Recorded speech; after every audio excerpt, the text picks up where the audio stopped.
Colonel Malcolm Weatherby, reporting from Las Vegas, Nevada.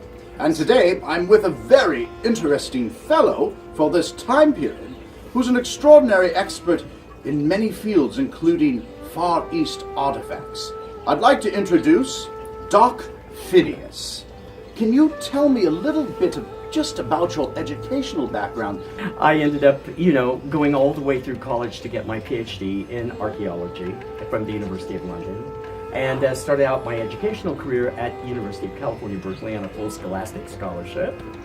So I wasn't just an airhead tap dancer out there. I actually had a little bit of intelligence to back myself up, and ended up being a Fulbright scholar. Taught at San Jose State for a while. Was student faculty at Berkeley under my graduate studies, and did a joint master's degree program with the University of Chennai in India and University of California, Berkeley. Had a graduate exchange program. So I was actually on the field as an archaeologist in India. Spectacular. And then on to London University to do my PhD work, and ended up, fluent pretty much in Sanskrit, Tamil, and translated a lot of texts into English that had never been translated before. So fascinating. So when did you first discover steampunk? Well, actually, I think that steampunk was something I have been involved with since 1964. Really? Yes. In 1964, I became quite fascinated with the idea of Victorian time travel. And I'm a huge fan of Jules Verne. Right. I've read everything as a young person that I could possibly read. And I know this is really dating me, and this is probably seems like ancient history to all the millennials out there. He was alive in 64? Well, yes, I was. Yes, there was a 1964, in fact. And you have to keep in mind that I have been in entertainment and television since the age of 5. So I had make appearances on Howdy Doody Show, on the Mickey Mouse Club. I was a regular on the Pinky Lee Show, which was a big-time show for children in the 1950s. Yes. Hello, my name is Pinky Lee. That was, when I was doing a tap dancing, and my mother's in the wings. Yeah, they're going, take no prisoners. You can do this. Kill them. So I had one of those types of mothers, that really pushed me and, gave me lessons and all that. So by the time 64 rolled around, I had met an actress named Amanda Blake. And Amanda was having quite a great career in a television show called Gunsmoke. Yes. And yeah. And so one of my grandmothers lived in Dodge City, Kansas, and she told everybody at the Long Branch Saloon there, nobody plays better than my grandson. He can knock out the piano like you can't believe it. So, I go in there, get the piano, and I can play all these tunes on a piano where it sounds almost like a player piano. Right. When I'm at it. And so they said, "Oh, come on, bring him on the show. We got to have this kid at the piano playing." So there was a sign over my head on Gunsmoke. It says, "Don't shoot the piano player. He's doing the best he can." Step me to Derby. And when you look closely at the scenes, here's a teenage kid on there knocking out these tunes. And that was you. That was me. Oh. So I started dressing that way. They put a fake mustache on me. So I actually had a mustache, like a really nice black mustache. Yes. And that's the first time I just fell in love with the mustache, with the era, everything that was going on in the Old West of America. Right. And James Arnaz became a friend of mine, so I was doing some things, and you'll see me in a lot of Western movies. I was on Sky King, like Annie Oakley show. Mm-hmm, yes. I made a lot of appearances as a child, and I became enamored with this idea of time travel. I became enamored with this idea of dressing like someone from the 1880s. Sure. And I really saw my character. I would tell my mother, I had another dream last night. I'm in a top hat. It's England. I can hear the click of horses' hooves on the cobblestones. And I'm a British gentleman, and I have a fairly large estate in England. And these fragments of memories in dreams would come back to me, always the same character, the same dream, night after night after night, almost frightening, that I knew there was this guy inside of me with a top hat. And I started telling people in the 60s that this was going on, And then, I had I read Jeter and Michael Moorcock. I'm an avid science fiction. Okay, of course, you'd have to be. I got 5,000 books upstairs. And I just never stopped reading. And I love this idea of, the time machine. And I really felt like I must be some sort of time traveler who's reincarnated in this time period. We're sitting here in this room. Yes. In your home. You certainly are. Yes. And I look around at all these incredibly interesting items. And when you told me right, a majority, if not all of them, are from some expedition that you went on and you recovered this material and brought it back here to make this home of curiosities. Absolutely. So these things. So tell us about this piece right here, this Shiva right here. Well, this thing looks spectacular. This is a really true deity from a temple in South India. It came from Madurai. It was used in worship and is roughly 500 years old. Wow. And it's very, very heavy. I'm going to say solid brass, close to 300 solid pounds. Brass. Solid brass. With the 24 karat burnished gold, put into the icon. It is Lord Nataraja, so it's Shiva as the Lord of the dance. Okay. And so in this dance to the southern Shaivites, the minute his foot lifts up and he starts, he's the supreme preceptor of the universe. Right. And he's engaging the universe. He's actually serving almost as creator. Now, I know a lot of Indians don't agree with that. They say Lord Brahma's the creator. But to the southern Shaivite, he is creator, preserver, and he is the destroyer of this world. And as long as his foot is raised, he's offering liberation to people. Okay. He has multiple arms because he has so many different tasks as supreme preceptor. And these things flying out from his head as he swirls around and around and around in space are his dreadlocks. Because he is a renunciate. He's someone who's renounced life, renounced vanity. So his hair is in dreadlocks, Unkept. Almost no clothing. He's renounced human shape. So he can be completely naked. He's just whatever you are, that's what you are. I am God. I made all of you in my image. And I'm perceiving this universe as if it's perceived in a dream. And as long as I'm dancing, we have a world. The minute I put my foot down, it's over. Now, why do they call it the supreme preceptor? Is that the term you use? Yes. That seems incredibly different than other religions that we hear about. Yeah. Why is it so special with this? Well, I think the Hindu religion is probably, honestly, the oldest religion in the world. I've gone to India with people doing carbon dating from Stanford, and we have done carbon dating as well in Valley of the Kings, throughout Egypt, and to very, very old places in Egypt, like Harappa. The Temple of Hathor in Dindara. These are very, very old places. The Temple of Crocodiles in Komombo. I've been there. And I've been to Abu Simbel. I've been all the way down the Nile in Felucca, up and back 8-9 times. So when we carbon date there, we can date Egyptian civilization. A lot of these temples, some of them 3,000-4,000 BC, right? Right. And others were built during the time of Cleopatra. There was a resurgence in Egyptian religion, right? Okay. So many of the things we see today are actually from the time of Cleopatra. Oh. And more modern, like around 1 to 30 AD. Right. In that time period. And then. You can go to India, and this particular temple, this takes from carbon dates out at 8,000 BC. So there was civilization in India infinitely before many other countries, and we're even rewriting the history books because we can see a proto-Shiva stelite that came out of Mohenjo-Daro and Harappa, other ones that are Dravidian, that are from South India, and those predate like some 10,000 BC with the written language, the Tamil language, which predates Egyptian hieroglyphics, predates Sanskrit, and has changed very little in 10,000 years. So speaking, reading, writing modern Tamil, I can go into these archaeological sites and read all the epic poetry that's on the walls of caves.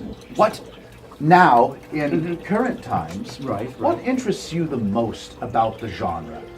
And do you think the genre is restricted just to the British Empire? Because a lot of people think that steampunk is just something, when they say Victorian era, I think a lot of people get confused that that's an era of time where Queen Victoria was in power.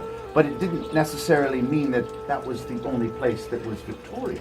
Well, it's true, and I was in an interview recently where a young woman who's millennial, and she was sort of taking me apart at the seams. She goes, "How, Dr. Castle, with your sensibilities and your humanity, how can you support this movement that goes back to a time and dressing as a person of white privilege, and you coming from, the sort of a concept of a wealthier family, right? Yes, and that you could support this idea that supported racism and even the garb represented bad things in certain areas of the empire, right? And maybe this is just empire worship, and I had to say no, because that word steampunk suggests an alternate reality, right? And I said, if you read our literature, we are an alternate reality where women are heroes, right? And African Americans are heroes, and Chinese people are heroes, and this is not restricted to British culture at all. I know some person who's a Native American steampunk.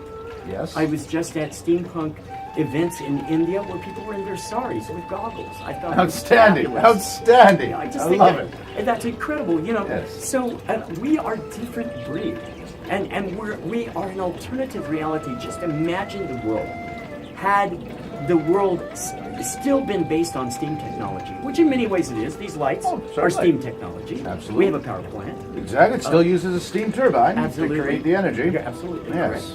correct. And imagine a world where, let's say, World War I and World War II did not exist, because we did not know about those wars coming. Right. It was pretty much based on what happened between 1830 and maybe, let's say, like 1915. I would say that's kind of like our time frame. Yes. We pushed it up a bit so that we could include dirigibles, right, and certain types of technology that steampunks are in love with, right? Absolutely. So, we really are not worshiping the empire, and we really are not suggesting racism or slavery, and all those things to a steampunk are considered utterly déclasse and unacceptable. And we're not suggesting a world where women have no rights and they can't be heroes. Our women steampunks are fabulous and powerful. Absolutely are. Yes. And our men, if anything, we absolutely dwell upon the culture of being civilized and gentlemen at all times. At all times. If a person decides to be a villain, a steampunk villain, and I was in a panel and this guy declared himself a very famous steampunk, said, "I am not a gentleman, I want nothing to do with gentlemen." Okay, even that's acceptable. You know? Well, you have to have villains too. He doesn't declare himself to be a villain, but he just simply does not consider himself a gentleman. He is just exclusively a maker. And that's fine too, you know what I'm saying? So, all things are possible within the realm of steampunk, and our adage that the only thing that you never say, the big rule in steampunk, is never to say that's not steampunk. Right. And I believe we talked about you being an incredible ambassador for steampunk and how it's not just constrained to the British Empire, and how it's any time period, anything, it can be integrated because it's such a broad and diverse and inclusive, both socially and racially, politically. Everything about steampunk is almost more like a utopian universe that could have evolved if things stayed the same back there, like civilization would have, hopefully taken a different path if we didn't have the two world wars. Yeah, and I think so. One of the things that, let's see here,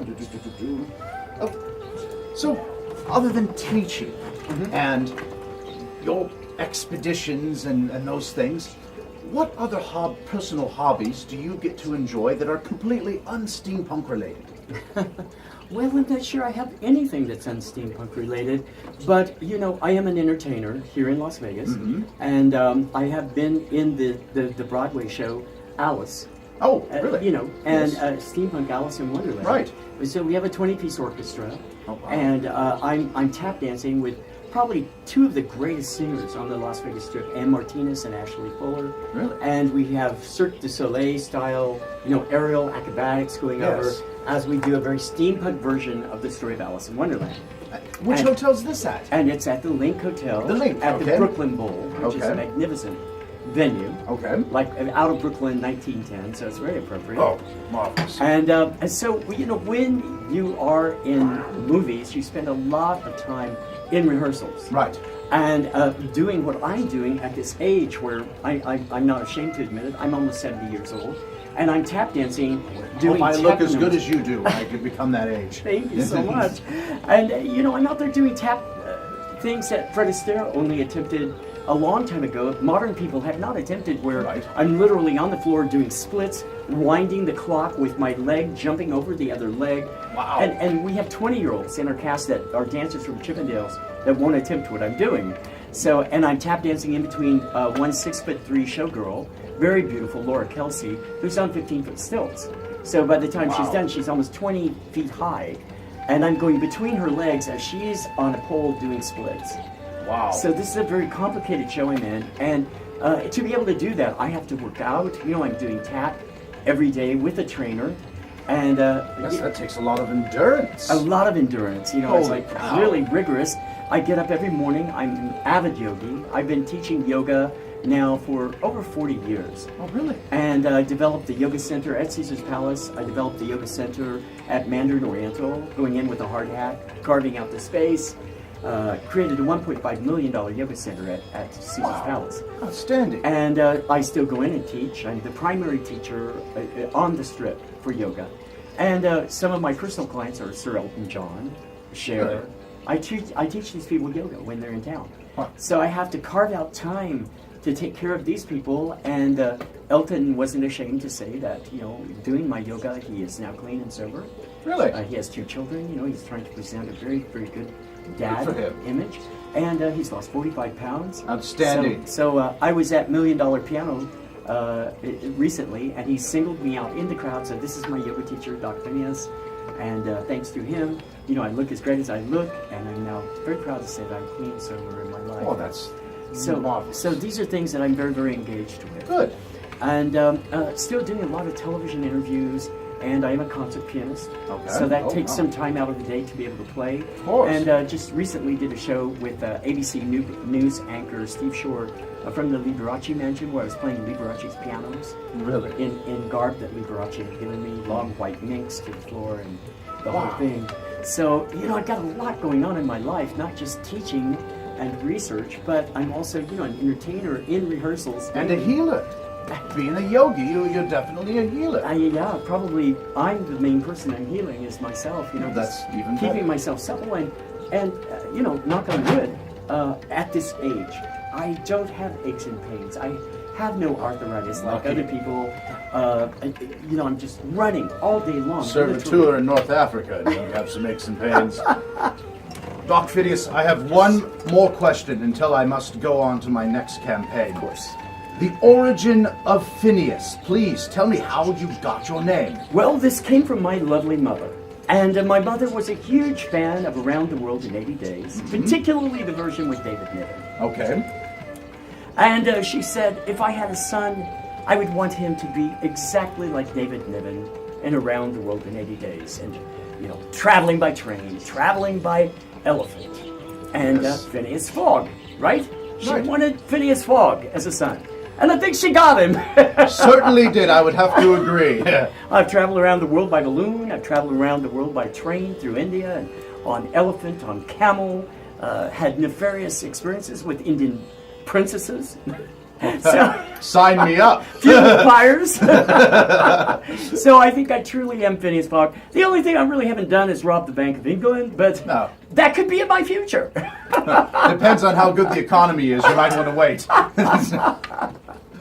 Well, Doc, it has been a pleasure, and I You as well, cannot sir. thank you enough for your hospitality and providing as much time as you did to be in your home to talk today. Absolutely, my pleasure. A gentleman and a scholar, and I always do support the British regiments. Well, so thank you. I've been very happy to share this lovely tiffin with you, and thanks everybody for coming to my home. And I love my community, and it's very special for me to open my home to all of you. So, love and steam on, and I will see you out there at many coming steampunk events. Absolutely. God save the Queen. God save the Queen! Thank you for watching. I encourage you to add me on Facebook, Instagram, and support me on Patreon, so I may improve these educational videos. God save the Queen.